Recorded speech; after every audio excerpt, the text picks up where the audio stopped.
CPI തള്ളിയ ആക്രി ഞങ്ങൾക്ക് വേണ്ട. CC മുകുന്ദൻ MLA കൈവിട്ട് കോൺഗ്രസ് നേതൃത്വം. നമസ്കാരം. ഈ ദിവസത്തെ ഏറ്റവും പ്രധാനപ്പെട്ട വാർത്താ വിശേഷങ്ങളുമായി ജനേകം ടോപ്പ് 10 ന്യൂസിലേക്ക് സ്വാഗതം. സംഘടനാ വിരുദ്ധ പ്രവർത്തനം നടത്തിയതിന്റെ പേരിൽ CPIയിൽ നിന്നും പുറത്താക്കിയ CC മുകുന്ദൻ MLA കൈവിട്ട് കോൺഗ്രസ് നേതൃത്വം. കോൺഗ്രസുമായി ചർച്ച നടത്തിയ മുകുന്ദനെ UDF സ്ഥാനാർത്ഥിയാക്കണമെന്ന ഒരു വിഭാഗത്തിന് അഭിപ്രായമുണ്ടായിരുന്നു.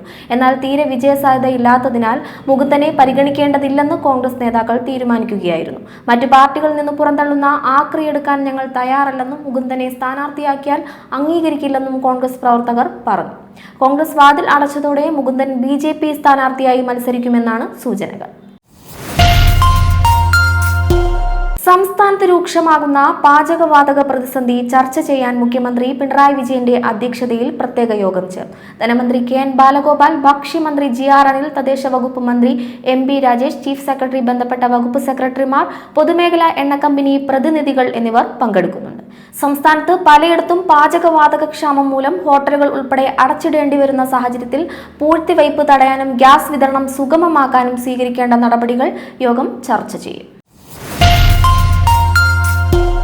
നിയമസഭാ തെരഞ്ഞെടുപ്പിനായുള്ള സാധ്യതാ സ്ഥാനാർത്ഥി പട്ടികയിൽ ഭൂരിഭാഗം മണ്ഡലങ്ങളിലും ഒറ്റപ്പേരിൽ എത്താനാകാതെ മുസ്ലിം ലീഗും. സാധ്യതാ പട്ടികയിൽ പറയുന്ന 27 മണ്ഡലങ്ങളിൽ 16 സീറ്റുകളിലും ഒന്നിലേറെ സ്ഥാനാർത്ഥികളെയാണ് പരിഗണിച്ചിരിക്കുന്നത്.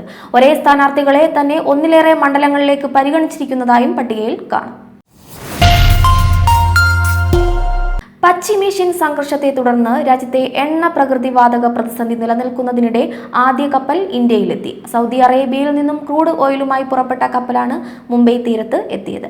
ലൈബീരിയൻ പതാകയേന്തുന്ന ഷെൻലോങ് ന്യൂമാക്സ് എന്ന കപ്പലാണ് ഹോർമൂസ് കടലിടുക്ക് താണ്ടി ഇന്ത്യയിലെത്തിയത്. തനിക്കെതിരായ ഉണ്ണികൃഷ്ണൻ പോറ്റിയുടെ പരാതി ഗൂഢാലോചനയുടെ ഭാഗമെന്ന് മുൻ ദേവസ്വം മന്ത്രി കടകംപള്ളി സുരേന്ദ്രൻ MLA. 10 വർഷത്തിനിടെ താൻ ഒരു പോലീസ് സ്റ്റേഷനിലും പോയിട്ടില്ലെന്നും ആരുടെയും സാമ്പത്തിക തർക്കങ്ങളിൽ ഇടപെട്ടിട്ടില്ലെന്നും കടകംപള്ളി മാധ്യമങ്ങളോട് പറഞ്ഞു.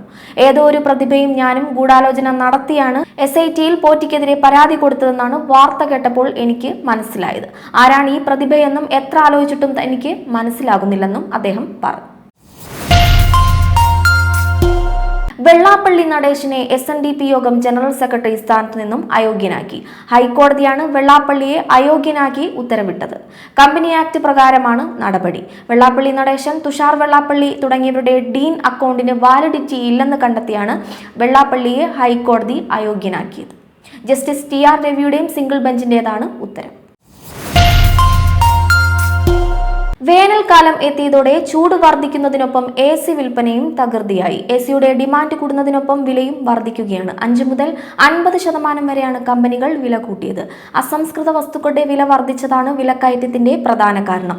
ഡെയ്കിൻ, Voltas, Blue Star, LG Haier, Mitsubishi എന്നിവയുൾപ്പെടെയുള്ള മുൻനിര കമ്പനികളാണ് മോഡലുകൾക്ക് വില വർധനവ് പ്രഖ്യാപിച്ചത്.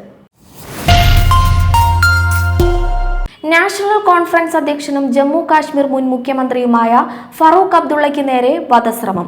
ജമ്മു കാശ്മീരിൽ വിവാഹ ചടങ്ങിൽ പങ്കെടുക്കുന്നതിനിടെ ഒരാൾ അദ്ദേഹത്തിന് നേരെ വെടിയുതിർക്കുകയായിരുന്നു. ഫറൂഖ് അബ്ദുള്ള പരിക്കേൽക്കാതെ തലനാരിഴയ്ക്കാണ് രക്ഷപ്പെട്ടതെന്ന് പോലീസ് അറിയിച്ചു.